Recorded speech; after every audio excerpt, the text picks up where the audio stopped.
BBS 뉴스 사람들 오늘은 새해 첫날입니다. 월정사 교무로 계시면서 대전 문수선원 선원장이시고요. 중앙성가대학교 교수로 계신 자현 스님 모시고 말씀 나눠보겠습니다. 자현 스님 안녕 계세요. 안녕하세요. 네, 반갑습니다. 새해 복 많이 받으시고 지으시길 기원합니다. 저도 그랬으면 좋겠습니다. 네, 스님. 현재 월정사 교무국장 소임을 맡고 계시고요. 또 지난해부터는 대전에 월정사 포교당으로 개원한 또 문수선원 또 선원장 맡고 계신데 또 중앙성가대학교에서 또 교수로 재직하고 계시고 또 방송 프로그램도 많이 하시고 정말 바쁘십니다, 스님. 한 가지가 뭐 잘 안 된다는 뜻 아닐까요? 여러 가지를 한다는 얘기는 하나가 뾰족하게 잘 안 되기 때문에 이게 문어발식으로 벌려서 걸릴 때까지 한번 벌려보겠다 이런 정신 자세로 살고 있습니다. 좋습니다. 자, 개미는 새해를 맞아서 우리 시청자, 청취자들께 인사 겸 덕담 한 말씀 부탁드리겠습니다. 네, 안녕하세요. 자연스님입니다. 여러분이 새해를 맞아서 내가 복을 받는 것도 좋고 부처님의 가피를 받는 것도 좋지만 다른 사람들도 그렇게 될 수 있도록 우리 모두가 노력해 주신다면 그러면 더 큰 그다음에 더 좋은 행복들이 나와 내 주변에 크게 두루 넘치리라고 생각을 합니다. 그래서 조그만 실천들을 더 보태 주실 수 있도록 하는 말씀을 올립니다. 그래요. 새해 첫날 정말 그 보살의 마음을 우리가 새롭게 다지는 그런 시간이 되었으면 하는데요. 스님, 뭐 사실 우리들의 그런 바람과는 달리 세상은 여전히 복잡다단하고 또 다툼이 끊이지 않는다. 이렇게 이제 고통의 목소리가 많이 나오고 있습니다. 뭐 불교에서도 이러한 현실을 사바세계다, 뭐 고해바다다 이렇게 비유도 하는데 이러한 우리들의 삶 전체적으로 스님께서는 어떻게 조망하고 계신지 궁금합니다. 지금 갑자기 이렇게 어떻게 보면 전 세계적으로 블록화가 시장 경제로서의 자유로움이라고 하는 것들이 사라지면서 블록화가 이루어졌잖아요. 네. 얼마 전까지는 사실 생각도 못한 일이었는데 그게 인터넷의 일반화 그다음에 4차 산업화가 되면서 나타나는 현상이라는 생각을 합니다. 네.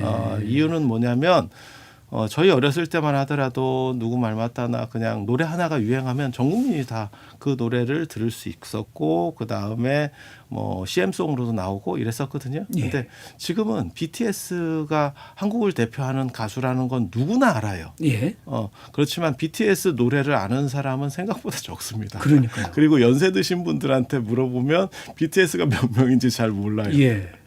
그뿐만이 아니고 뭐 여성 걸그룹 하면 블랙핑크가 제일 대단한 그룹인데도 불구하고 노래를 압니까라고 하면 또 잘 몰라요. 이게 이제 파편화라는 거거든요. 파편화. 그래서 듣는 분들만 듣고 안 듣는 분들은 안 듣고 그렇게 파편화가 되다 보니까 게다가 이제 OTT라든지 SNS들이 발전하면서 자기가 원하는 걸 듣는 거죠. 그렇죠. 그러니까 예전에는 하나로 일관성 있게 그다음에 내가 원치 않더라도 TV나 라디오라든지 신문이라든지 이런 것들은 주어지는 지식들을 들었어야 됐고 지금은 내가 찾아서 듣는 상황들이 되다 보니까 생각들이 오히려 유연한 게 아니고 닫혀 있는 포털 사이트들 이렇게 해서 뭐 물건 같은 거 하나 검색하면 계속 그 광고들이 이렇게 맞춤형으로 뜨죠.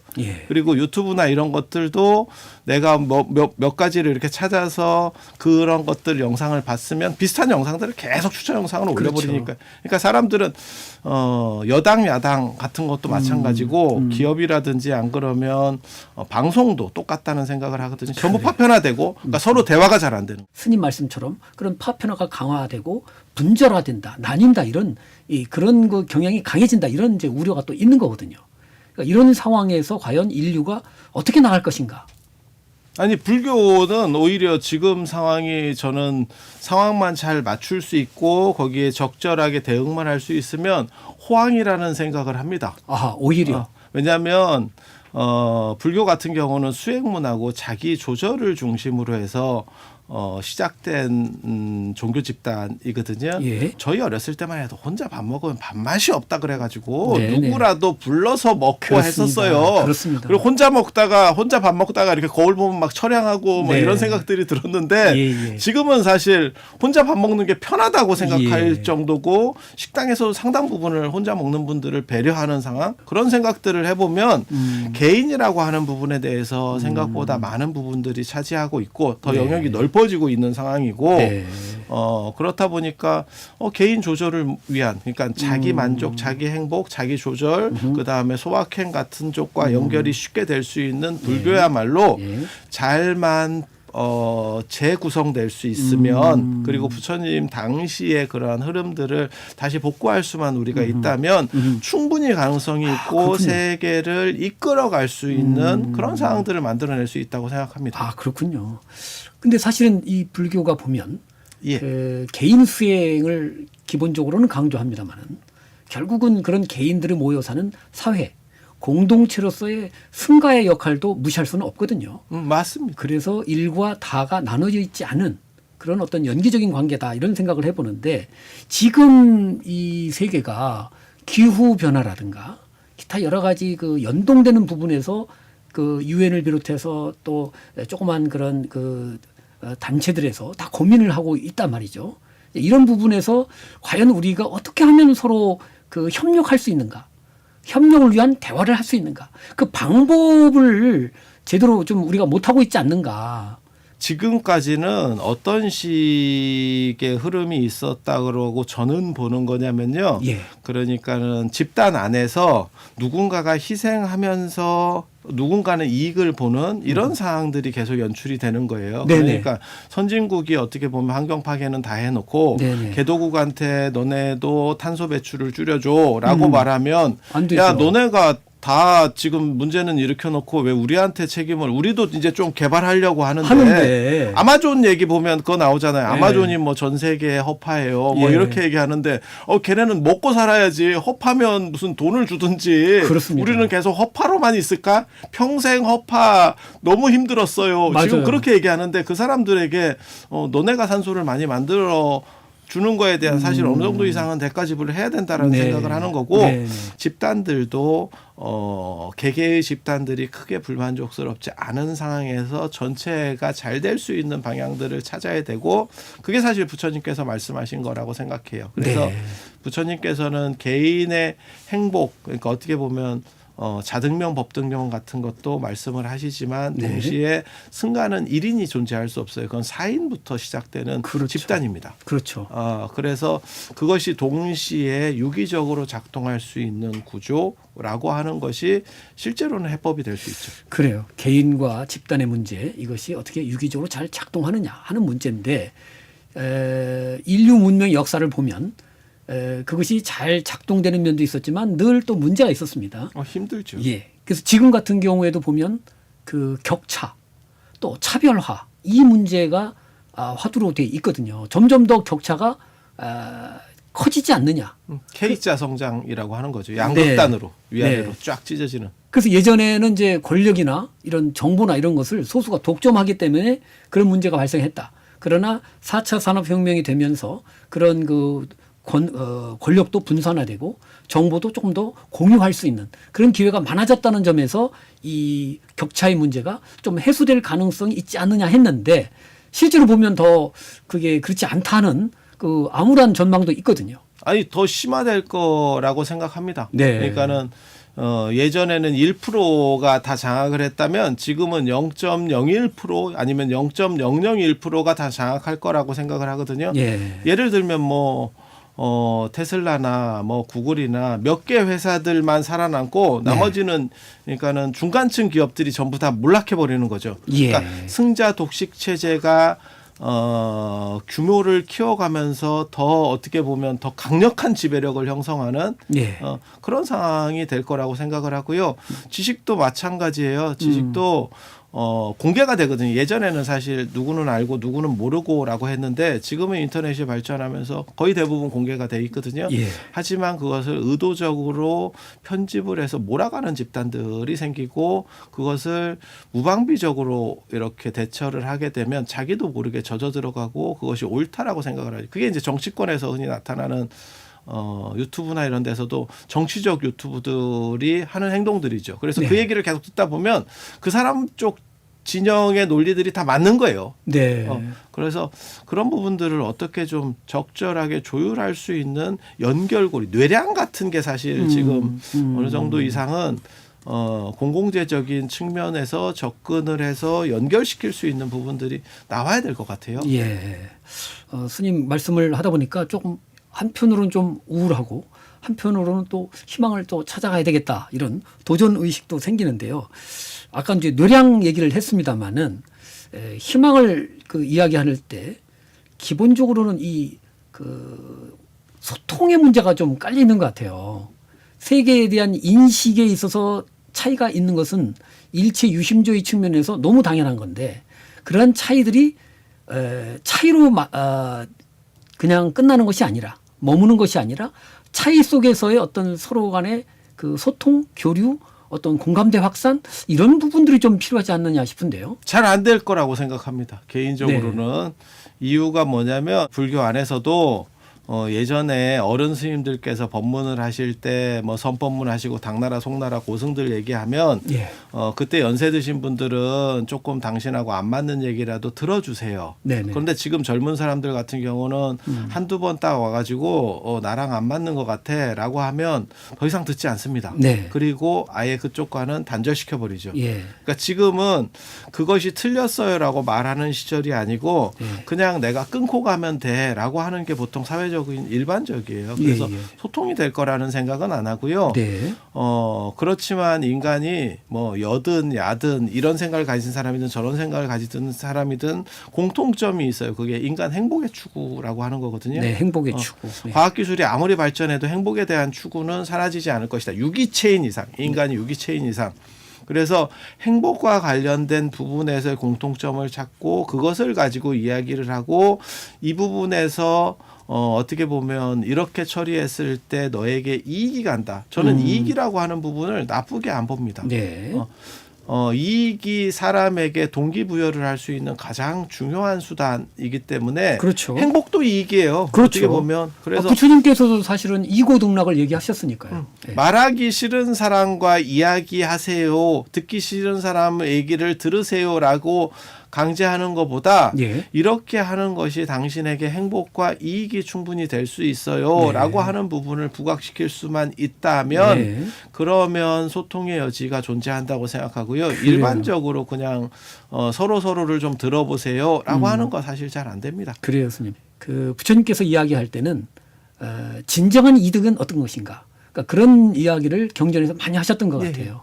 일상적인 이득도 있지만 그보다 조금 더한 이득이 있다. 그보다 조금 더 큰 이득이 있다. 이런 식으로 해서 설법을 하신 것 같은데 그런 면에서 스님 뭐 경전이나 이런 데서 이렇게 말씀하실 부분이 좀 있을까요? 이득과 관련해서. 개인적으로는 부처님이 출가하신 것도 사실은 행복 추구고 그것도 이익에 관련된 부분이에요. 그러니까는 네. 왕자로서 얻을 수 있는 이익이 지금 우리가 생각하면 굉장히 많다라고 생각을 할 수 있지만 그것은 유한적인 거고 어느 순간에는 깨질 수밖에 없고 놓고 갈 수밖에 없는 거다. 제가 부처님 말씀 중에서 그거 굉장히 좋아하거든요. 네. 너가 죽을 때 가지고 갈 수 있는 것만 네 거다. 결국 놓고 가는 것은 사실은 네 게 아니다. 그리고 저는 그런 얘기도 많이 합니다. 꿈만 꿔도 네가 가지고 갈 수 있는 게 몇 가지나 있는지를 생각해라. 예. 그러니까 꿈속에서는 당신의 사고 방식, 그러니까 지금까지 해왔던 것, 그러니까 불교식으로 말하면 업입니다. 그렇죠. 어떠한 행위들의 적합만 남아 있지, 예. 돈이라든지 가족관계라든지 내 형태라든지 하는 것들도 사실은 다 유지가 잘 안 돼요. 네. 그래서 내가 지금 쌓아놓고 있는 것들, 그 다음에 내가 계속해서 만들어가고 있는 것들의 본질이 무엇인가에 대해 생각을 해야 되고 사실 그 초점의 맨 마지막 궁극점으로 있는 거는 행복 추구예요. 그렇죠. 그래서 행복에 대해서 말하면서 다른 사람들을 설득할 수 있다라는 생각은 하거든요. 예. 저도 제가 지금 이제 생각하는 것 중에 하나가 뭐냐면 50대부터 돌아가실 때까지 지금 그게 80이 될지 90이 될지 100이 될지 잘 모르겠는데 우리나라 사람들이 대부분 50 정도의 은퇴를 합니다. 그리고 70까지 일을 하신다 그래요. 예. 그러니까 그 뒤부터는 이제 약간 제2의 알바 개념의 일들을 하시는 거예요. 정년은 정확하게는 49세입니다. 예. 우리나라 평균 정년은 10년 동안 계속 49세였거든요. 예. 그래서 1차 일이 끝나는 게 50세고 돌아가실 때까지는 앞으로 40년, 50년 가까이 남아 있어요. 이분들은 과연 어떠한 거를 목적으로 살 거냐. 그래서 제가 이제 보람 추구, 그다음에 행복 추구, 그리고 또 뭘 얘기하는 거냐면 건강한 정신과 건강한 육체와 관련된 이야기들을 계속 하거든요. 예. 덕담만 하면서 몇십 년을 살 수가 없어요. 예. 그래서 보람에 대한 얘기, 그다음에 그러니까 투쟁적으로는 더 이상 살 수 있는 연세가 안 되는 거죠. 그렇죠. 50 넘고 한갑 넘어서 어떻게 더 이상 투쟁하면서 살겠어요. 예. 그래서 그런 쪽의 관점으로 이야기를 하면 많은 분들이 훨씬 더 설득력 있게 듣습니다. 그리고 경제력이 어느 정도 갖춰진 분들은 사실은 이익 추구를 넘어서 당신의 가치 추구라고 하는 부분이 사실 인생의 초점으로 맞아야 된다고 생각해요. 그러니까 50대까지는 이익 추구, 그러니까 뭐 명예라든지 안 그러면 성공이라든지 재물이라든지 이런 게 돼야 되는 거고 인생 말년도 그렇게 산다는 건 너무 좀 추잡고 힘들고 그리고 당신 본인이 따라갈 수 없어요. 그래서 그런 부분들에서 생각들을 얘기하면 훨씬 더 설득력이 있고 그런 쪽에서 대화 여지들이 있다는 생각을 합니다. 스님 말씀 듣다 보니까 그 힌두교 바라문교에서 그 사주기가 있지 않습니까? 네, 맞습니다. 예. 그 인생의 주기에 따라서 할 일들, 중점적으로 할 일들이 있는 이제 그런 부분이 이제 생각이 나는데 저도 그거 굉장히 멋있게 보거든요. 그러니까는 집안에서 당신 일들을 다 어느 정도 가업을 성취하고 그렇죠. 그게 이제 가죽이라고 하는 건데 성취하고 자식들에게 재물도 어느 정도 물려주고 임석이 숲에 가서 자신을 위해서 생각하고 행동하고 그 다음에 자신을 위해서 투자하고 진정한 가치에 대해서 추구하고 사실 그러한 삶이 지금 그런 쪽으로 바뀌고 있다는 생각을 해요. 그러니까 저희 윗세대들 지금 이제 아주 연세 많이 드신 분들 같은 경우는 재산을 자식들에게 다 물려주고 자식에게 부양받는 방식이었다면 사실 지금은 어느 정도 이상의 재산을 주고 당신 것도 어느 정도는 남기고 그것을 어떻게 활용해서 내가 행복 가치를 추구할 것이냐. 그리고 종교에서 그 부분이 굉장히 중요하다고 생각합니다. 저는 종교 지형을 바꿀 수 있는 두 가지를 뭘로 꼽냐면 이 50에서 100세까지의 요 제2의 인생을 사시는 분들을 어떻게 행복하게 해줄 수 있느냐. 돈이 아주 많으신 분들은 예외일 수 있지만 그렇지 않고 어느 정도 이상 중산층까지는 전부 다 독거노인이거나 각방 독거노인 상황을 면하기 어렵습니다. 한 70대에서 누구랑 같이 이렇게 뭐 재밌게 산다라고 하는 게 쉽지 않거든요. 부부가 다 살아 계셔도 재밌기는 쉽지 않습니다. 그래서 제가 농담삼아 그런 말 하는데 집에서 반려동물을 키우는데 어떻게 부부가 얘기하는 시간보다 개하고 얘기하는 시간이 더 많아. 그래서 70이 넘으면 개 언어를 배워야 되나라고 할 정도의 약간 슬픈 상황이 된 거예요. 슬픈 상황. 그런데 그런 분들이 보람 있는 행동들을 할 수 있는 장을 불교적으로 만들어줄 수만 있다면 그러면 지금 종교 지형들을 다 바꿔갈 수 있어요. 그러니까 단순히 젊은 사람들을 종교에 오게 해야 된다라는 생각만 자꾸 하고 있는데 그게 아니고 제2의 인생을 사시는 분들이 행복하게 살 수 있도록 하고 그들이 불교적 가치를 현실 사회에서 구현할 수 있도록 한다면 종교 지형은 크게 바뀔 거라고 생각합니다. 그리고 앞으로는 지금 당장은 우리가 OECD 중에서 노인 빈곤율이 굉장히 높기 때문에 1차적으로는 어느 정도 소정의 금액들을 지불하는 방식으로 국가 시스템이 지금 작동을 하고 있어요. 하지만 그 다음 세대 정도가 되면 그 다음부터는 이분들의 행복 추구라고 하는 것을 어떻게 해줄까 라는 부분을 생각하지 않을 수는 없거든요.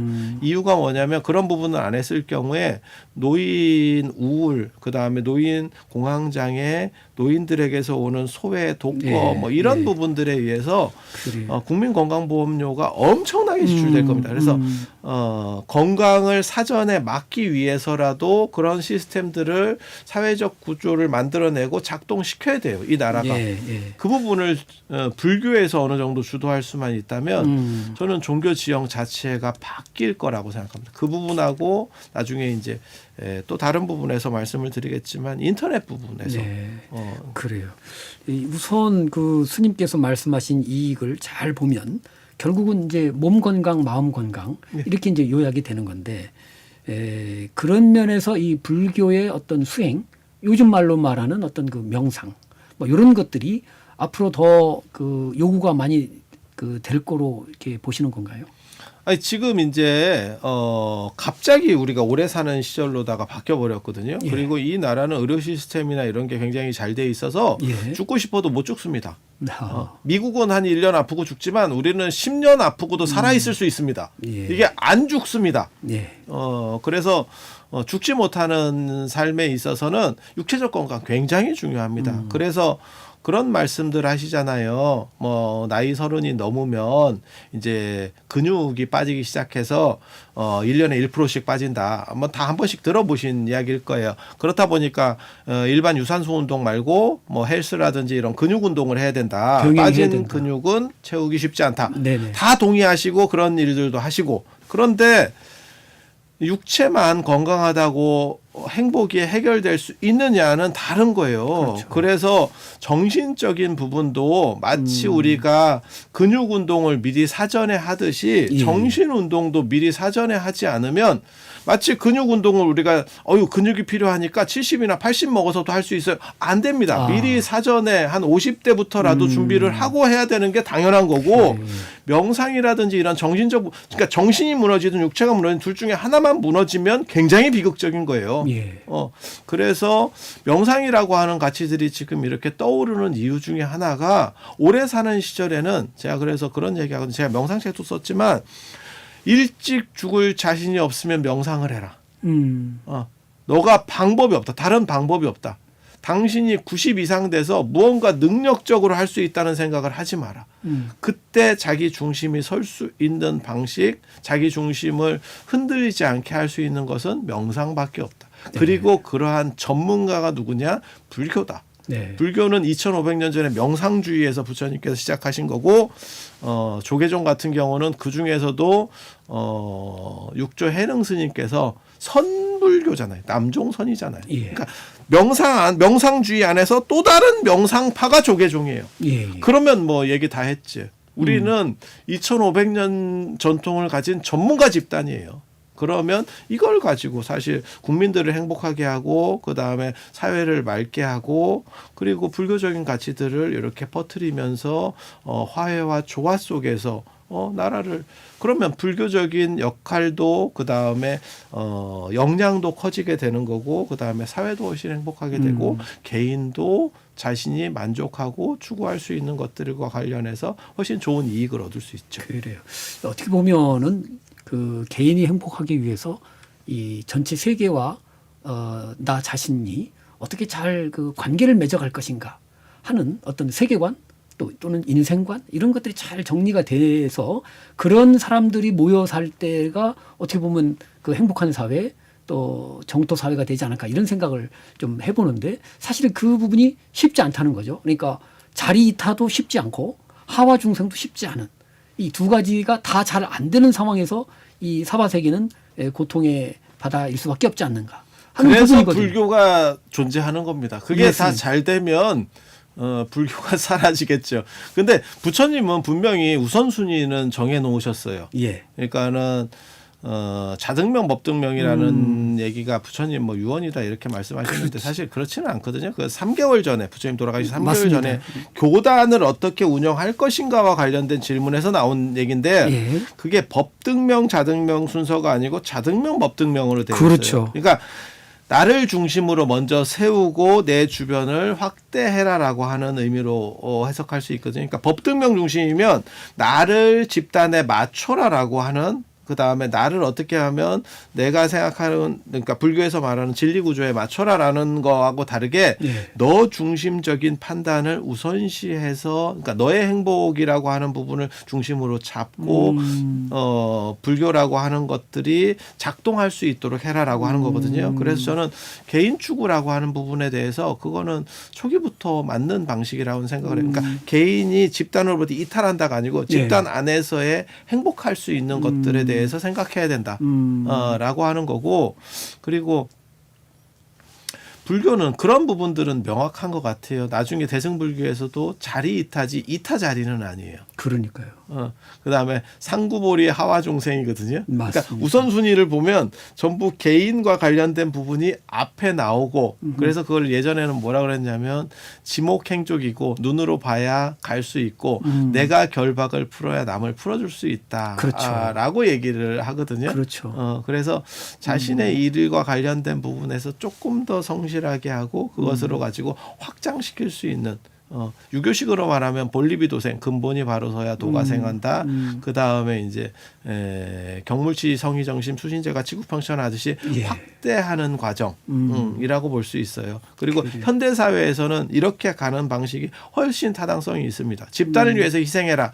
그거는 개발 시대, 우리가 개발 시대 때 안 그러면 군부 독재 시대 때 많이 했었죠. 그렇죠. 집안을 위해서 희생하고 뭘 희생하고 국가를 위해서 희생하고, 그게 잘못됐다라고 얘기하는 건 아니에요. 그 시대의 타당성이 있는 거고, 네, 그 시대의 최선이었다. 네. 지금의 입장에서는 또 다른 거죠. 가치관이 또 달랐기 때문에. 지난해에 그 대전 문수선언의 선언장을 맡으시면서 또 지역 포교에 앞장서게 되셨는데요. 어떤 의미를 부여하고 계신지 궁금합니다, 스님. 개인적으로 제가 하고 싶었던 원력 사업이 있는데요. 그게 이제 교육과 관련돼서, 사실 불교 교육이라고 하는 부분이 어디든 마찬가지입니다. 교육이라고 하는 부분이 수익 사업이 되기가 굉장히 어려워요. 네. 그런데 누군가는 해야 되는 거고, 네.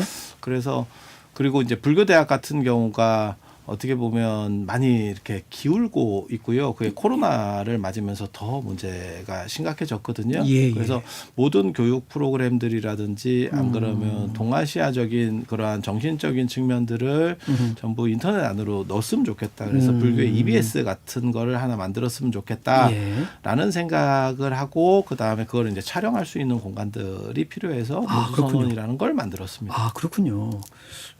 불교계의 EBS. 예. 예, 저도 늘 평소에 그런 생각을 많이 했었는데요.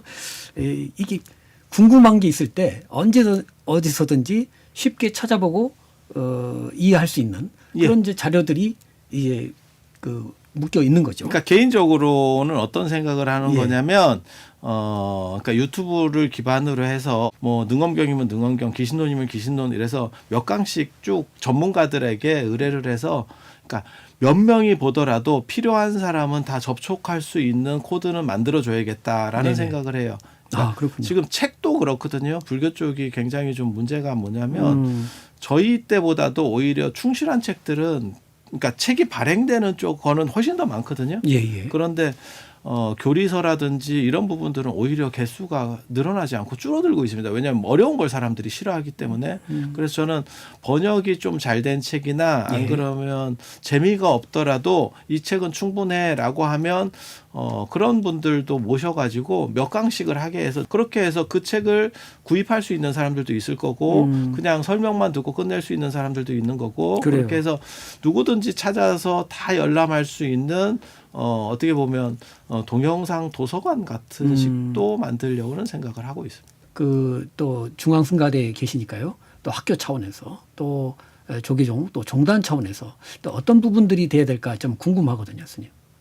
개인적으로는 저는 불교가 부처님 당시에 성공할 수 있었던 이유 중에 하나가 뭐냐면 자유추구, 인간의 행복과 자유추구라고 하는 것들을 그 당시 바라문들의 한계점들을 지적하면서 나왔다고 생각을 하거든요. 예, 예. 그런데 지금 한국 불교를 보면 희한하게도 너무 조선시대 같은 느낌? 너무 복고풍이 강합니다. 네. 그래서 강한 사람은 부드러워요. 그다음에 강한 집단 부드럽습니다. 예. 그러니까 예를 들면 누구나 대기업에 다 취직하고 싶어 하거든요. 그래서 대기업에서는 너네가 사표 내고 싶으면 언제든지 내라고 하는 생각들을 가지고 있는 거예요.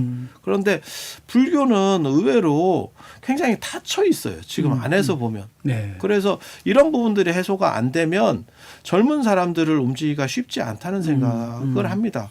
그래서 그런 얘기 있거든요. 명상센터에 가면 젊은 사람이 되게 많습니다. 예. 그런데 지금 불교뿐만이 아니고 뭐 개신교도 마찬가지고 천주교도 마찬가지예요. 50이 새댁 소리를 듣고 시골 가면 한갑이 새댁 소리를 들어요. 그래서 지금 종교가 이렇게 늙어가는 이유 중에 하나가 폐쇄적인 그런 사고, 그래서 훨씬 더 유연한 사고들이 연결이 돼야 된다라고 생각하고, 그래요. 저는 교육에 대한 투자는 아껴서는 안 된다고 생각해요. 한국 불교가 지금 이렇게 안 좋은 상황에 처해진 게 예.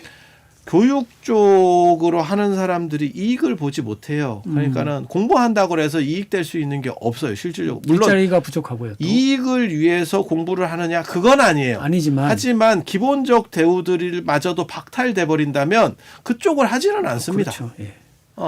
그래서 교육이 사람들을 바꿀 수 있고 그 다음에 포교도 가능한 거고 그게 유연성이라고 하는 게 어떻게 보면 알면서 시작되는 거거든요. 그렇죠. 그리고 현대 사회는 지식이 진짜 엄청나게 필요한 사회예요. 예전처럼 뭐 불교적인 거, 뭐 당나라 송나라의 얘기 이런 것만 알아서는 사실 아무 쓸모도 없습니다.